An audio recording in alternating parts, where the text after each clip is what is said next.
Google ഓഫീസിൽ യൂട്യൂബിന്റെ meetup, അതിനായിട്ട് ഒരു get ready with me video എടുക്കണമെന്നുണ്ടായിരുന്നു. പക്ഷേ അതിനായിട്ട് പ്രത്യേകം ക്യാമറ സജ്ജീകരിക്കേണ്ട ആവശ്യമൊന്നുമില്ല. കാരണം മറ്റൊരു ബിഗ് ബോസ് ഹൗസ് ആയിരുന്നു നമ്മുടെ റൂം. കല്യാണിയുടെ ക്യാമറ എപ്പോഴും ഓണാണ്. അതുകൊണ്ട് 24 മണിക്കൂർ നമ്മുടെ ക്യാമറ സർവൈലൻസിലായിരുന്നു. ഫ്ലാറ്റ് ആയിട്ടുള്ള സാൻഡൽസ് മാത്രം ഞാൻ ഉപയോഗിക്കാറുള്ളൂ. ഈശ്വര, ഇത് കയ്യിലാണോ കാലിലാണോ ഇടേണ്ടത്? ഒരു ആവേശത്തിന് വാങ്ങിയും ഇതിന്റെ ഇടയിൽ കൂടി കല്യാണി എന്തോ ഒരു ക്രീം എന്റെ കയ്യിലേക്ക് തേച്ച് തന്നു. ഇതെനിക്ക് വേണ്ടത് ഓർക്കാൻ പറയല്ല. നെക്സ്റ്റ് സെക്കൻഡ് അത് തിരിച്ചെടുത്തു പോയി. എന്തൊരു അനുസരണം. പിന്നെ പട്ടിഷോ പണ്ടേ എന്റെ വീക്ക്നസ് ആയതുകൊണ്ട് 1500 രൂപക്ക് മിന്ത്ര എന്നൊരു സ്യൂട്ട് ഇട്ട് ഞാൻ അവിടെ കിടന്ന് അന്ന നട പൂച്ച നടയൊക്കെ ആയിരുന്നു.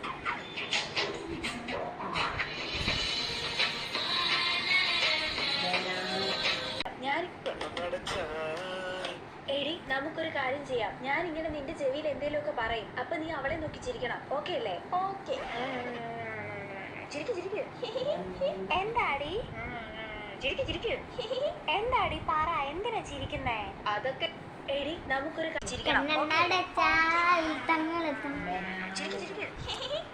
എന്താടി?